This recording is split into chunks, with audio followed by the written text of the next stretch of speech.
আগস্টের পর দেখছি যে আমদানি করা সাংবাদিক, আমদানি করা বুদ্ধিজীবী বাংলাদেশে আসছে এবং তারা তাদের বক্তব্যগুলো দিচ্ছে। সেখানে ওয়ার্কার্স পার্টি নিশ্চয়ই ব্যতিক্রম, তারা মাঠ পর্যায়ে সাংবাদিকদের সুযোগ করে দিয়েছে। সাইফুল হক ভাইকে অসংখ্য ধন্যবাদ জানাচ্ছি, সেই সঙ্গে কৃতজ্ঞতা জানাচ্ছি। আজকের অনুষ্ঠানে সর্বজন শ্রদ্ধেয় আমাদের ডক্টর আব্দুল মঈন খান স্যার আছেন, আরও যারা রয়েছেন সবাইকে শুভেচ্ছা জানাচ্ছি। বক্তব্য আসলে দেওয়ার কোনো সুযোগ নেই, বক্তব্য আপনারা দেবেন, আমরা শুনব। আমরা একটু অভিজ্ঞতার কথা বলি। অভিজ্ঞতা হলো এখন যে ৩৬ দিনের আন্দোলনের কথা বলা হচ্ছে, এই জায়গাটাই আমাদের আপত্তির জায়গা। যদি ৩৬ দিন এই আন্দোলন চূড়ান্ত হয়ে থাকে তাহলে বিগত ১৫-১৬ বছরে কি হয়েছে, আমরা কি দেখেছি। রাত ২টোর সময় সাইফুল হক ভাই যখন ফোন দিয়ে বলেছে যে রেমান এই জিনিসটা ঘটছে, টকশোর পরে যখন আমরা বাসা বাড়িতে যেতে পারতাম না, কে কোথায় যেতাম, মানে সেই বিষয়গুলো কি তাহলে এই যে প্রেক্ষাপটগুলি তৈরি করা হলো, রাজনীতিবিদরা তৈরি করলেন, এই বিষয়গুলো সামনে কেন আসছে না? এই ৩৬ দিনের বিষয়গুলো শুধু বড় করে সামনে যখন আসছে তখন সাধারণ মানুষের কাছে কিন্তু ভুল বার্তা যাচ্ছে। মানুষ বুঝতে চায় গত ১৫-১৬ বছর আসলে দেশে কি হয়েছে। এই মেসেজগুলি মানুষের কাছে বারবার দেওয়া উচিত বলে আমি মনে করি।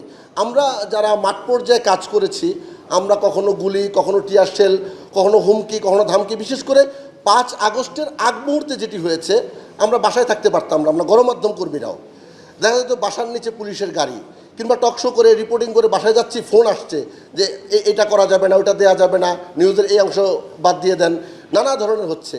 তখন রাজনীতিবিদরাই, এখন যারা মঞ্চে বসে আছেন, আমাদের মুজিবুর রহমান মঞ্জু ভাই, সাইফুল হক ভাই, মঈন খান স্যার সহ সবাই, বাবলু ভাই, তারা আমাদেরকে আশ্বস্ত করেছেন যে না, এক সময় পরিবর্তন আসবে। হয়তো অনেকের বিশ্বাস হচ্ছিল না যে পরিবর্তন হবে কি না, কিন্তু তারা অভিজ্ঞ মানুষ, তারা পরিবর্তনের কথা বলছিলেন। আমরা হয়তো কিছুটা কম বিশ্বাস করেছি, কিন্তু ৫ আগস্ট যখন পরিবর্তন এসেছে, ফ্যাসিবাদী শক্তি যখন পালিয়ে গেছে, তখন কিন্তু আমরা আসলে বিশ্বাস করতে পেরেছি বিষয়টি সঠিক হয়েছে। তো আমার বক্তব্য খুব বেশি না, এখানে বলা হচ্ছে প্রত্যাশা এবং প্রাপ্তি। তো প্রত্যাশা যেই পরিমাণ, প্রাপ্তি কিন্তু তার তুলনায় অনেক কম। যেই প্রত্যাশা, আকাশচুম্বী প্রত্যাশা নিয়ে একটা গণ অভ্যুত্থান হয়েছিল, প্রাপ্তি কিন্তু সেই পরিমাণ হয়নি। আজকে মানুষের যে রিক্সা চালক ভাই বলে যাচ্ছিলেন তার চিকিৎসার কথা, আজকে কি মানুষের শিক্ষা, চিকিৎসা কিংবা খাদ্যের যে নিশ্চয়তা সেটি হয়েছে? দ্রব্যমূল্য কি নিয়ন্ত্রণ এসেছে? সাধারণ মানুষের ভোটের অধিকারের কথা বলা হচ্ছে, সেই সঙ্গে কি ভাতের অধিকারের কথা কি বলার দরকার নাই? ভোটের অধিকার যেভাবে যত বড় করে বলা হচ্ছে, ভাতের অধিকার কি সে বড় করে বলার সুযোগ তৈরি হয়েছে কিনা, বলছে কিনা রাজনীতিবিদরা, সেটি কিন্তু একটা বড় প্রশ্ন। একই সঙ্গে আমি বলতে চাই, মানুষের যে মৌলিক অধিকারের বিষয়গুলো রয়েছে না, এগুলো আপনারা দেখবেন। আমরা এমন বাংলাদেশ দেখতে চাই যে এই বাংলাদেশে কোনো মা, কোনো সন্তান রাস্তার ধারে শুয়ে থাকবে না। আমরা এমন বাংলাদেশ দেখতে চাই না যে বাংলাদেশে ঢাকা মেডিকেল সহ বিভিন্ন হাসপাতালে গিয়ে রোগীরা কাতরাবে, দিনের পর দিন অসুস্থ থাকবে, টাকার অভাবে চিকিৎসা করতে পারবে না। আমরা এমন বাংলাদেশ দেখতে চাই না যে বাংলাদেশের মানুষ না খেয়ে দিন কাটাবে।